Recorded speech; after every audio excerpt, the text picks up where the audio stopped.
I realized something recently, something that reveals a deeper meaning of what it actually looks like to live by your standards.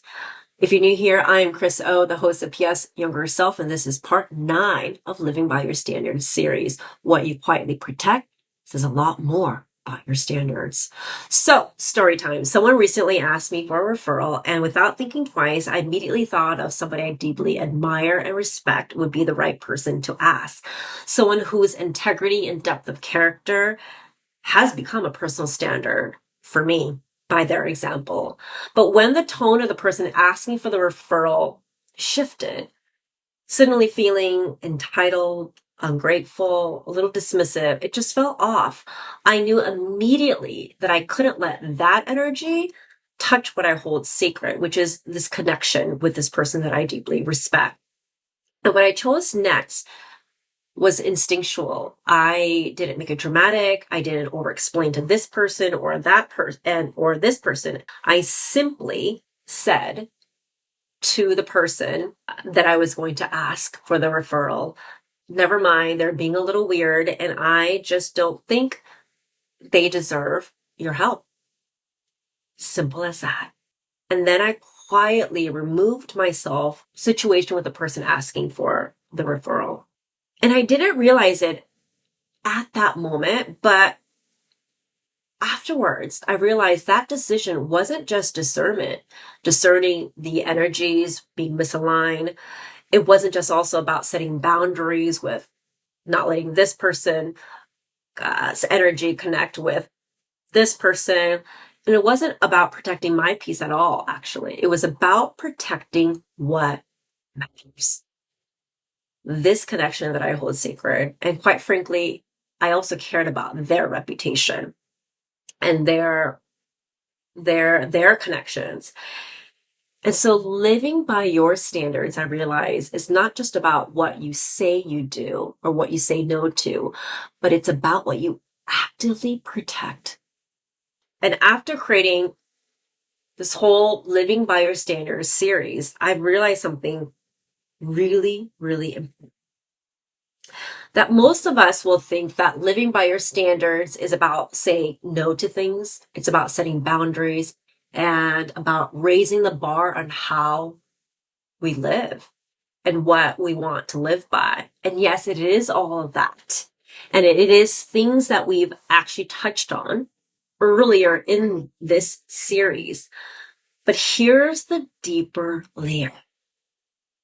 Your standards are revealed not just by what you say no to and what you say you do, but what you quietly guard. Let that sit for a second.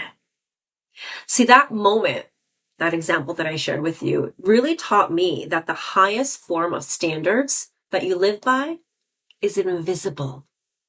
It's not saying too much about what you do to everybody. It's how you show up in the people you protect, in the relationships you protect. It's the peace you won't let others discern, whether that's your personal peace or the peace of the people that you are protecting. It's the spaces you don't allow certain energies to even enter.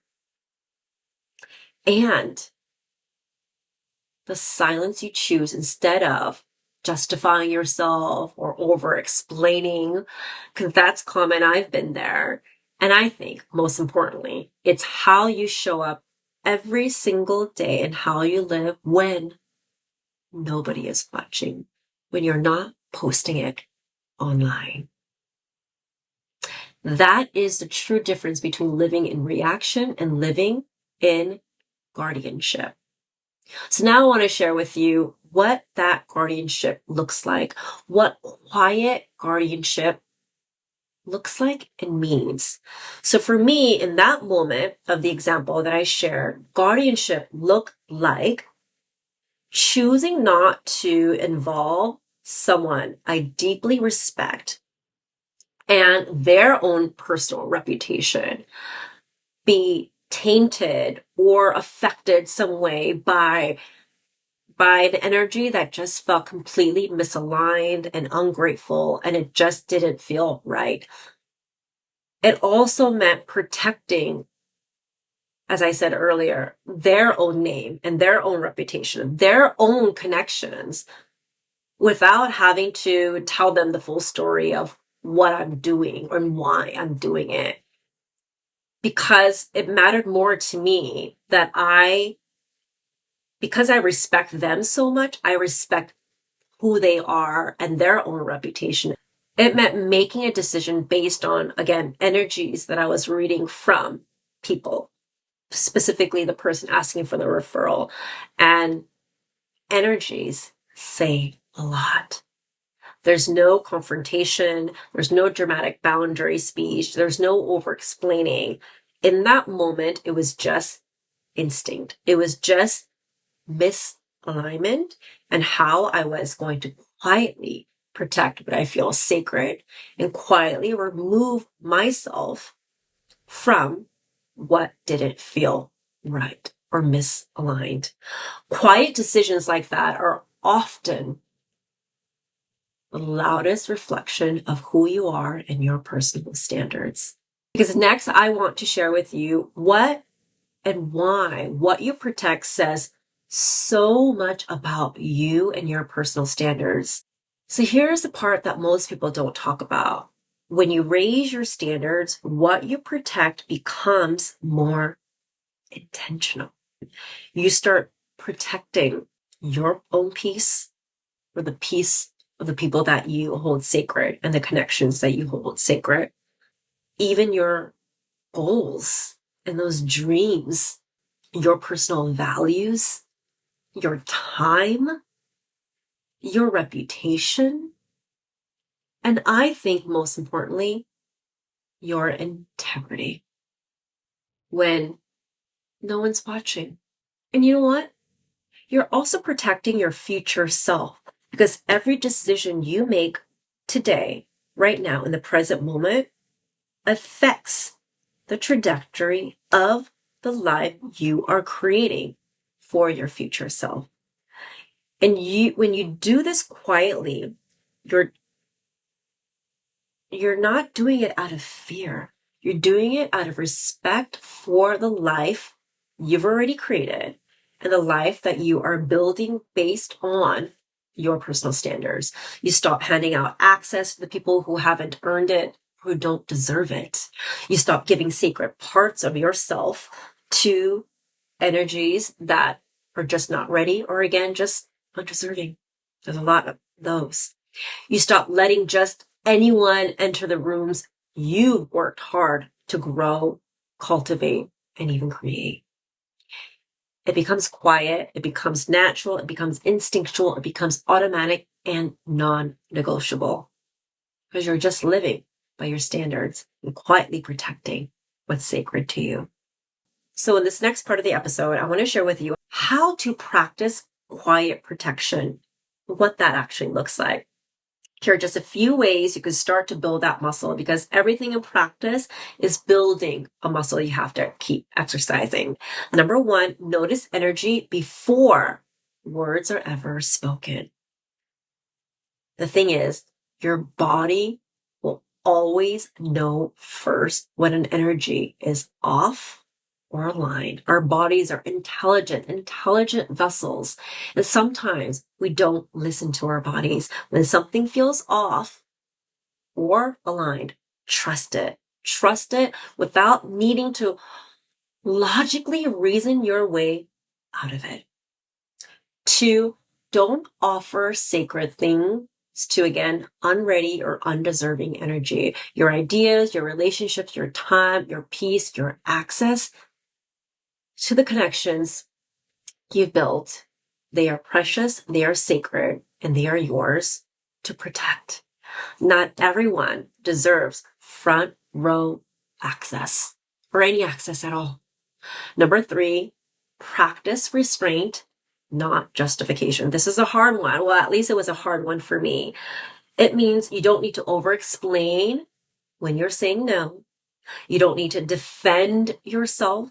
You don't need to over-clarify or to defend your clarity. Say it with few words, grounded energy. And that is so much more powerful than over explaining. Number 4, protect with neutrality. What that means is when you are so aligned and so clear on living by your standards of what you need to protect or not, there's no positive or negative energy of where you're coming from, because there's no anger, there's no ego. It's just pure alignment. You just know instinctively, and that's coming from a place of neutrality. Finally, honor privacy as protection. So this is all about how to practice quiet protection. There's not enough about keeping things private, especially in the world that we live in. So you don't need to share so many details or over explain those details. You don't need to put your reasoning out there publicly, or even to the person or the thing that you're protecting. You can do that privately. Finally, in this last part of the episode, I want to actually create a moment of self-reflection and share some self-reflection questions with you to ask yourself, what in my life right now deserves guardianship? What relationships, what goals, what personal dreams, what fears, what part of myself or about my life and my world is sacred that I need to guard quietly? What energy am I no longer willing to let near those things that I hold sacred in my life? Pause. Take about 2 minutes right now. You can pause this video and really ask yourself those questions, because just as important, where am I over explaining when silence can honor me more? Ask yourself these questions because they will really, truly reveal what your personal standards and values are, the things that you hold sacred. And I guarantee you there are probably a lot of things that you hold sacred. So finally, before we sign off, don't go yet. If this episode resonated with you, especially, the core part about protecting what matters quietly, I believe this next episode I'm going to link to right here will also be extremely valuable to you. It's part 4 in Living by Your Standards series, because everything that I described today actually starts with what part 4 is all about: discernment, cultivating discernment. It will help you recognize energy misalignment instantly, to trust your intuition without overthinking, to make decisions that protect your peace before the chaos, before the outside noise, and even your internal voice, we know that is very common, starts to override and prevent us from practicing discernment where it needs to. So check it out. I believe it'll make this episode hit even deeper. And before you go, I have a free resource for you that I think you will find also really valuable for those of you who have also started on their personal journey of living by your personal standards. I have a free worksheet called Expectations versus Standards, where I help clearly, distinctively define what expectations are versus standards, because they are often conflated. I have done so, and why for so many years I live with expectations on others and myself, but on others, that always led to frustration, disappointment, tears, and just a lot of angst. And when I learned the difference, first the pattern, and then the clear distinction between what living by expectations means versus living by standards, it truly freed me from that place of feeling constantly frustrated and disappointed to feeling empowered and confident in living by standards. Check that out. It's a free resource. I'll link to it down here. And thank you always for spending your time with me. I hope to see you again next time.